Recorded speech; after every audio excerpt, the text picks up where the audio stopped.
my name is Tiedemann, and today we are going to be learning how to play Orbit from the album A New Era by Reaper. Now, I was one of the studio guitarists on this album, and I had a lot to do with the guitars going into this song. I recorded the rhythm guitars as well as most of the leads on them, the other leads being done by Busse. So, without further ado, let's get into it.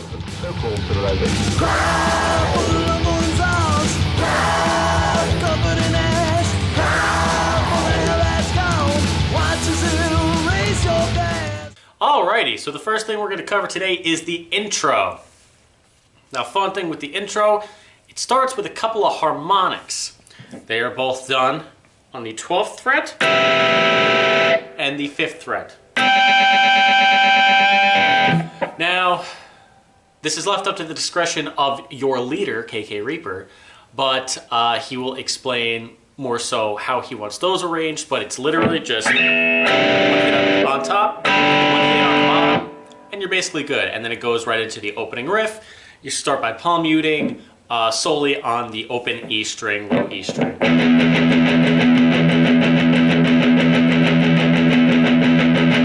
Super simple.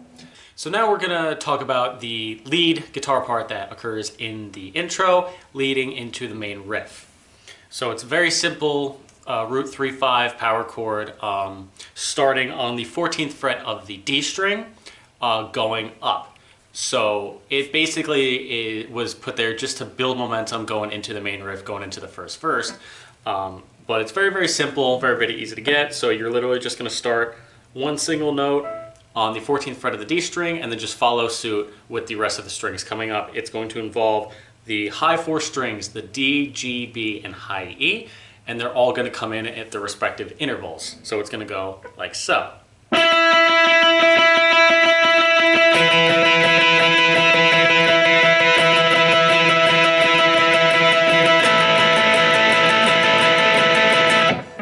Very simple rhythm, just going with the flow of the song. Like I said, mainly just there to help build a wall of sound and build suspense going into the first verse and entering into the main riff. After a couple measures of that, you're going to start transitioning between palm muting on the open E and playing a B flat chord, power chord, on the 1st and 3rd fret of the A and D strings, like this.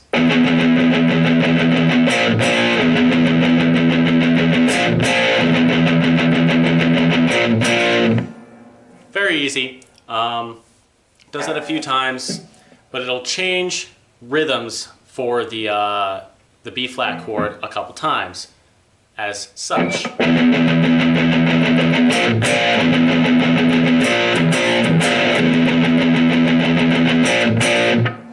It's going to do that throughout the song, mainly in the verses. The intro is a little bit more simplified, so it's not going to be too hard to get. Leading in from that intro, after that part comes and goes through, I believe that plays through twice, you're going to start playing the main riff of the song, where you'll be palm muting the open E string, and then you will go do a quick rundown, chromatic rundown from the 3rd fret of the A string all the way to open A. So those are going to be the notes you're playing, and then you're going to do the same thing on the E string. You're going to do that in fast succession in pull-off form. Sounds weird, but just pay attention.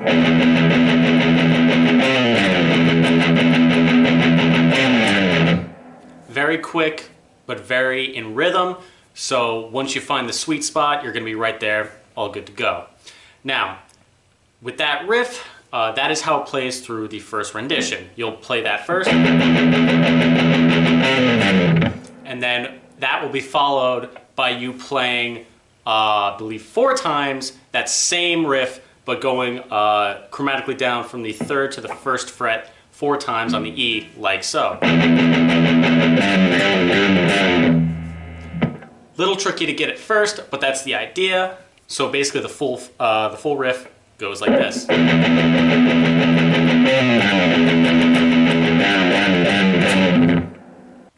All right, so now we're going to talk about the first verse and how that's orchestrated. Now, There's going to be one specific part in this section that I will slow down because it's kind of quick. It involves a lot of hammer-ons and pull-offs. It's not too tricky to get. It's a little weird at first, but a couple practice runs and you should be fine. But let's start with the main riff of the first verse, the verses in general. So it's going to be very similar to what you did at the start of the intro, where you are going to be palm muting an open E string and going between that and a B flat power chord on the first fret of the A string up top. Now this is where you're going to start to be introduced with the varying rhythms of that chord, where the first time you play it a little bit slowly and then the next time it's kind of like sped up a little bit for the sake of the rhythm of the song. It's very, very cool, very, very awesome, very, very slick. So I'll run through that and I'll show you the part that comes after it, which is going to be a little, like I said, a little complex, but nothing too bad.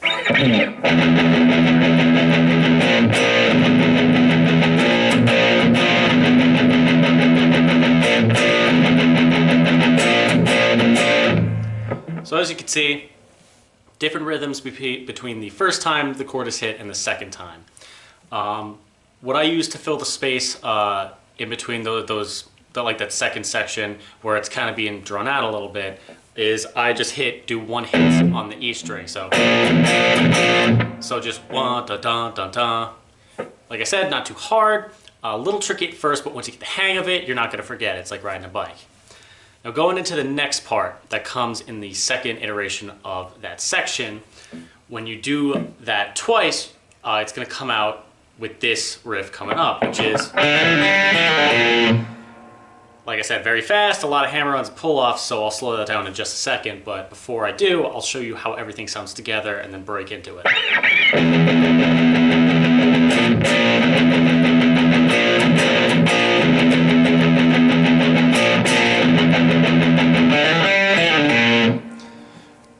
Not too crazy. Takes a little bit of practice to get all that down in one smooth motion, but it's very possible when you stick through it. Okay, so now we're going to start talking about how to play that riff. So how you play that is you start on an open hit of the D string. You hammer onto the first and second frets of the D string. You then do one open hit on the G string, and then one more hit on the second fret of the D string, pull off to an open D, and end on the first fret of the A string. Now, it sounds like a lot and it sounds really weird, but once you actually see how it's done, it's going to make a lot more sense. So I'm not going to do it with hammer-ons and pull-offs because I'm going to slow it down a lot for you, but this is how all the notes are going to sit in the riff. You're going to start excuse me, with an open hit on the D string and follow suit. And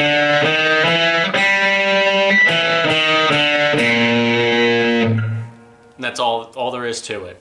Now you just want to basically hammer on everything past those first hits. So you're going to hammer on to the second fret of the D, do the hit on the G string, and then strum the second fret of the D string, pull off to the open position, and then strum on the first fret of the A string to end it out. That's going to be the easiest way to play it. I know it sounds very awkward, but when you actually get into the rhythm of playing it and then incorporate it into the choreography of the first parts of the verse, once you can get all that in a smooth motion, you'll understand it feels very natural. It's going to feel very natural when you get into it, and it's really just fun to play. All right, so now we're going to talk about the pre-chorus section. The pre-chorus section is probably going to be the easiest one that you learn in the song. It's just straight up power chords going in a chromatic fashion, going down. So when you follow through with, I believe, two to four runs of the verse sections, you're going to go right into the pre-chorus, which starts on the A power chord. Easiest way is going to be able to play it starting on the 5th fret of the low E string and following suit. So this is literally how it goes. And you're going to be starting, like I said, right here on the 5th fret on an A power chord.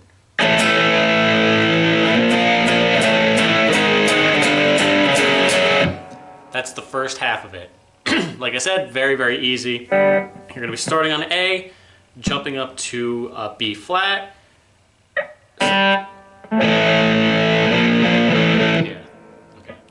So like I said, very easy, very simple. You're going to be starting on the A, jumping up to a B flat, and then going back down to an A, G sharp, G, F sharp.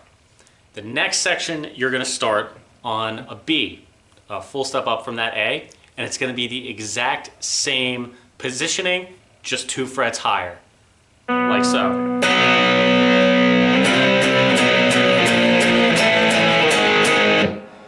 It's a copy and paste of what the first section is, just one full step up. So it's nothing too crazy. Once you get that rhythm down, I guarantee you it's going to be the easiest part of the song. You're probably not even going to be thinking about it when you're dealing with all the other stuff. Now's the fun part, the chorus. Everyone's favorite part. Gotta love a good chorus, am I right? So this one's very, very easy. This is going to be played with an open E string the whole time, being played under what you're playing. You're going to start with a hammer-on the A string from the 5th to the 7th fret, and then you're going to follow suit by going up to the 8th fret and coming back down, like so.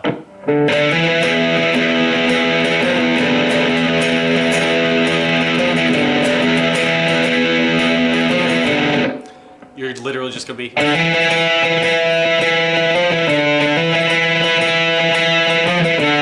That is literally all you're going to be playing for that first part of the chorus, with that open E going under it. Now there's 2 sections to this chorus arrangement. You're going to play that riff through twice, and then the first rendition you're going to go, that's going to be A to B flat to G, like so.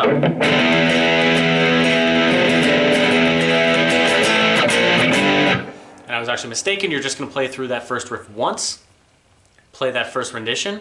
The second time you play through it, you're going to be going up the neck to the 12th fret of the A string, and you're just going to be playing very, very easy, like so.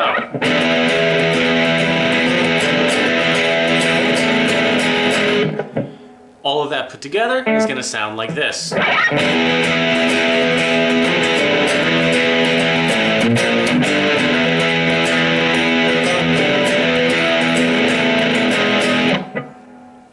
Alright, so now we're going to talk about verse 2, and the main reason for that is because it gets a little bit different than the first verse. The first thing is that you're going to be playing it twice as much as you did the first verse. So the first verse has 2 run-throughs of the orchestration. The second verse is going to have 4. Now, there's mainly going to be one riff that's different. That's going to come on the 3rd run-through of that riff. The riff is going to come when KK sings, "That'll crush your body, crush your soul." Now, it's also going to come in when the lead kicks in for the second verse. So whichever one of those is easier for you to follow, just pay attention to either KK singing or the lead guitarist playing. But this is how it's going to go. It's going to be exactly the same as the other rendition has been. The only thing that's different is you won't be playing this part. You're going to be playing this part. Very, very simple. Just to slow it down, it's going to be...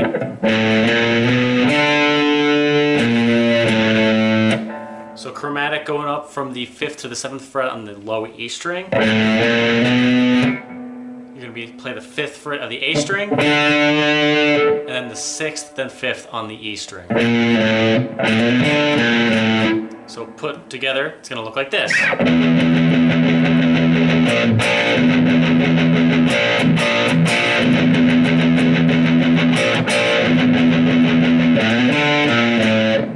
Alright, so now we're going to talk about basically the bridge going into the guitar solo section. What you're going to be playing leading into that is going to be the main riff, but there's a slight change to it, and I'll show you right here. It's very, very simple.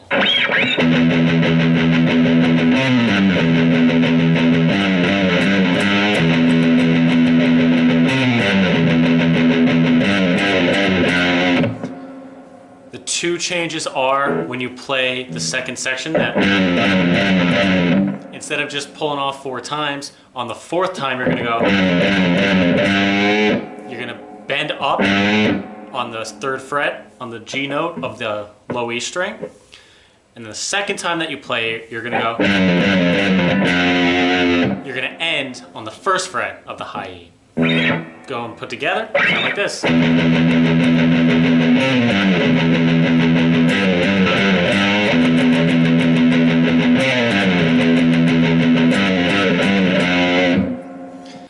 Okay, so now we're going into guitar solo territory. I'm going to show you right now what the rhythm part is doing underneath the guitar solo. So the first part is pretty different from everything else we played, but it's still got the same idea with those chromatic rundowns of the neck. So here's how it's going to go. You're going to start on the 3rd fret of the low E string. Going to be playing a G power chord.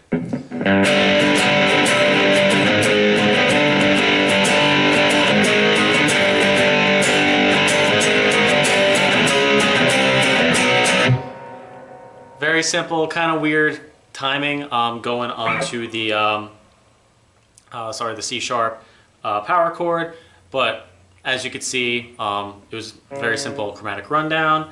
You're just going between the G and G sharp chords at first, and then you go up to C sharp, then down to C, then down to B, and then you're going to go into the second part of the rhythm, which is going to be exactly the same as the riff leading into the solo, which was this.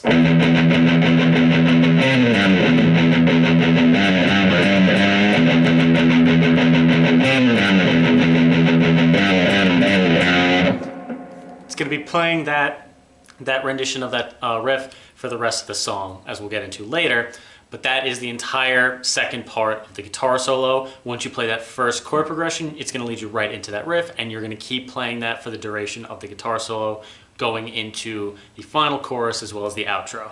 So now I'm going to show you what everything looks like pieced together as a whole.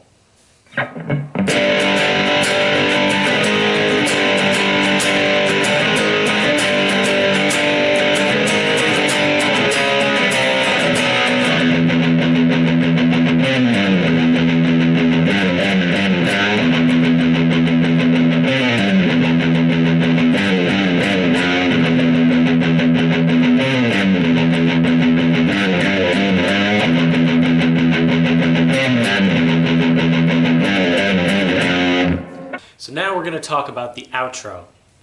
It's basically a derivative of what the chorus is like, just a little bit different. You're going to be playing this when KK is singing the cry outs at the end of the final chorus, leading into the true outro, in which I'll show you in just a sec. How that part is going to go is just like this. You're going to do the regular hammer on, the 5 to 7 on the D string while playing the open E string, like you've been playing, and then you're going to do the following chord progression that usually follows it a little bit later. You're going to be doing that in a little bit more rapid succession, like this. You're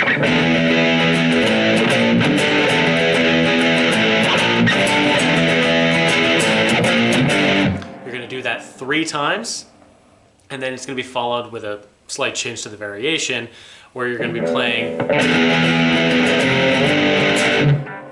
very little, like I said, a little weird of a change, but you're going to be doing that hammer on there, and then you're going to be doing one hit on the 1st fret, once more on the 3rd fret, like so. Just like that. So everything together in that section is going to sound like this.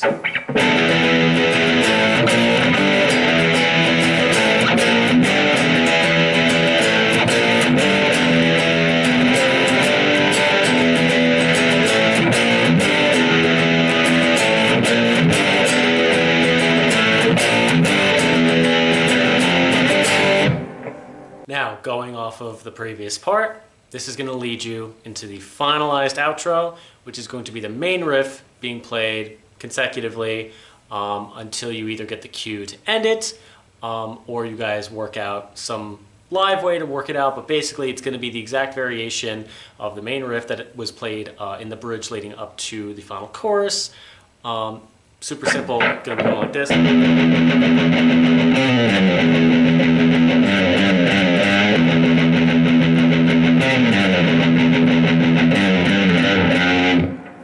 That's it.